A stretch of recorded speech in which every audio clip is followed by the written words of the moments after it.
తెలంగాణలో ఎలాగైనా అధికారాన్ని సాధించాలన్న కమలనాథుల ఆశలు ఈసారైనా నెరవేరేనా? బీజేపీ అగ్రనేతలు నరేంద్ర మోదీ, అమిత్ షా, యోగి ఆదిత్యనాథ్, హిమంత బిశ్వ శర్మ లాంటి ప్రముఖుల పర్యటనలతో బీజేపీ విజయావకాశాలు పెరగనున్నాయా? బీసీ నాయకుడిని ముఖ్యమంత్రిని చేస్తామన్న అమిత్ షా హామీతో బీసీ వర్గాల ఓటర్లు బీజేపీకి అండగా నిలవబోతున్నారా? బీఆర్ఎస్ గెలిస్తే వెలమలు, కాంగ్రెస్ గెలిస్తే రెడ్లు ముఖ్యమంత్రులు అవ్వడం ఖాయమన్న నేపథ్యంలో బీసీ నాయకుడిని ముఖ్యమంత్రిని చేస్తామన్న అమిత్ షా హామీతో తెలంగాణ ఎన్నికల ఫలితాలు తీవ్రంగా ప్రభావితం కానున్నాయా?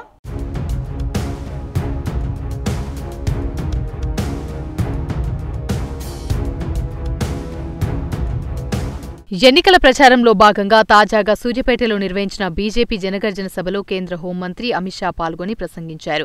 తెలంగాణకు బీఆర్ఎస్, కాంగ్రెస్ పార్టీలు చేసేదేమీ లేదని, ప్రధాని మోదీ నాయకత్వంలో మాత్రమే రాష్ట్రాభివృద్ధి సాధ్యమని అమిత్ షా అన్నారు. తెలంగాణలో బీజేపీ గెలిస్తే బీసీ నేతను ముఖ్యమంత్రిని చేస్తామని కేంద్ర హోంమంత్రి అమిత్ షా ప్రకటించారు. కేటీఆర్ను సీఎం చేయాలని కేసీఆర్ ఆలోచిస్తుంటారని, అలాగే రాహుల్ గాంధీని ప్రధానిగా చేయాలని సోనియా గాంధీ చూస్తుంటారని అమిత్ షా విమర్శించారు. కేసీఆర్, సోనియాలకు వాళ్ల కుటుంబం మాత్రమే ముఖ్యమని, వారసులను పదవుల్లో కూర్చోబెట్టడమే బీఆర్ఎస్, కాంగ్రెస్ పార్టీల లక్ష్యమని అమిత్ షా విమర్శించారు. కానీ బీజేపీలో మాత్రం వారసత్వ రాజకీయాలకు తావులేదన్నారు.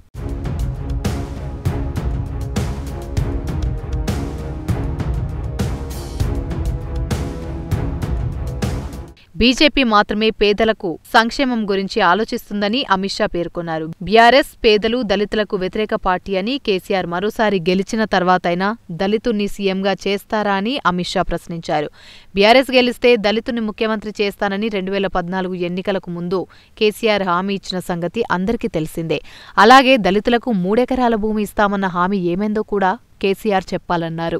50,000 కోట్లతో ఏర్పాటు చేస్తామన్న దళితుల అభివృద్ధి నిధి ఏమైందో చెప్పాలన్నారు.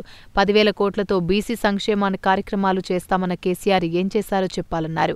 బీసీల సంక్షేమం కోసం ప్రధాని మోదీ రాజ్యాంగబద్ధంగా బీసీ కమిషన్ను ఏర్పాటు చేశారని అమిత్ షా పేర్కొన్నారు. సమ్మక్క సారక్క పేరుతో ములుగు జిల్లాలో గిరిజన యూనివర్సిటీ ఏర్పాటు చేస్తామన్నారు. పసుపు రైతుల కోసం పసుపు బోర్డును ఏర్పాటు చేస్తామన్నారు. కృష్ణా జిల్లాలో తెలంగాణ హక్కులు కాపాడేందుకు మోదీ ముందుకొచ్చారని, కృష్ణా జలాల్లో తెలంగాణ వాటా తేల్చేందుకు కృష్ణా ట్రిబ్యునల్ ఏర్పాటు చేశారని అమిత్ షా తెలిపారు.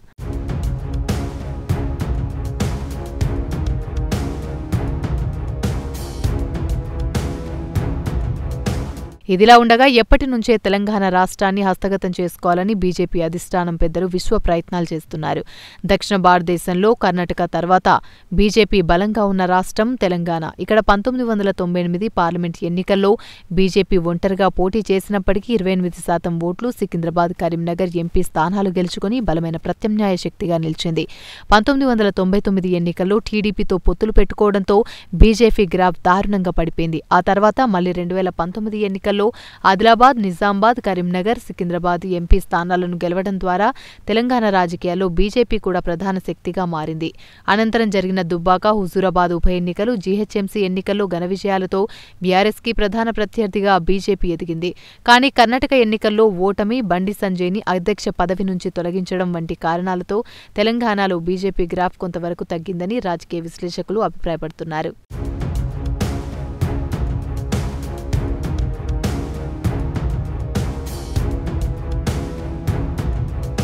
అయితే ఎట్టి పరిస్థితుల్లోనూ తెలంగాణలో అధికారాన్ని సాధించాలనుకునే బీజేపీ అధిష్టానం అందుకు అవసరమైన వ్యూహాలకు పదును పెడుతోంది. అందులో భాగంగానే బీసీ నినాదాన్ని భుజాన వేసుకున్న బీజేపీ అధినాయకత్వం ఆ పార్టీ ప్రకటించిన తొలి అభ్యర్థుల జాబితాలో బీసీ వర్గాలకు పెద్దపీట వేసిందని రాజకీయ విశ్లేషకులు భావిస్తున్నారు.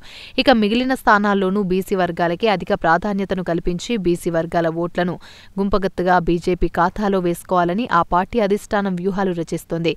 దానికి తోడు బీసీ నాయకుణ్ణి ముఖ్యమంత్రిని చేస్తామని హామీ ఇస్తూ రానున్న ఎన్నికల్లో బీసీ బ్రహ్మాస్త్రాన్ని సంధిస్తోంది. తెలంగాణలో 45% బీసీ వర్గాల జనాభా ఉండడంతో బీజేపీ మొదటి నుంచి బీసీ వర్గాలపైనే గురిపెడుతూ వస్తుంది. బీసీల్లో ప్రధాన వర్గాలైన మున్నూరు కాపు, ముదిరాజు వర్గాల్లో అధిక శాతం మంది బీజేపీ వైపు చేరిపోయారని, గౌడ, పద్మశాలి వర్గాల్లో ఎన్నికల నాటికి అధిక శాతం ఓటర్లు బీజేపీకి అనుకూలంగా మారటం ఖాయమని రాజకీయ మేధావులు అంచనా వేస్తున్నారు.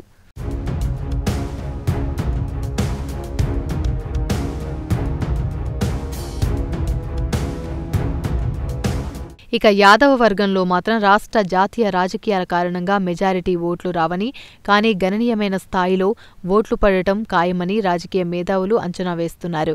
ఇక మిగిలిన అల్పసంఖ్యాక బీసీ వర్గాలన్నింటిలోనూ బీజేపీకి మెజార్టీ ఓట్లు రానున్నాయని రాజకీయ వర్గాల అంచనా. బీసీలకు తోడు కొన్ని అగ్రకులాలు బీజేపీకి బలమైన మద్దతుదారులుగా ఉన్నారు. ఎస్సీ, ఎస్టీ వర్గాలలో చెప్పుకోదగిన స్థాయిలో ఓట్లు పడే అవకాశం ఉందని అంటున్నారు. మొత్తం మీద రానున్న ఎన్నికల్లో బీసీ వర్గాల అండతో జనసేన పొత్తుతో బీజేపీకి 25% నుంచి 30% వరకు ఓట్లు, 30కి పైగా స్థానాలు రావచ్చని రాజకీయ మేధావులు అంచనా వేస్తున్నారు. తద్వారా హాంగ్ అసెంబ్లీలో ఏర్పడి ఎలాగైనా అధికారం సాధించవచ్చు అనేది బీజేపీ పెద్దల వ్యూహంగా కనిపిస్తుంది. చూడాలి మరి ఏం జరుగుతుందో.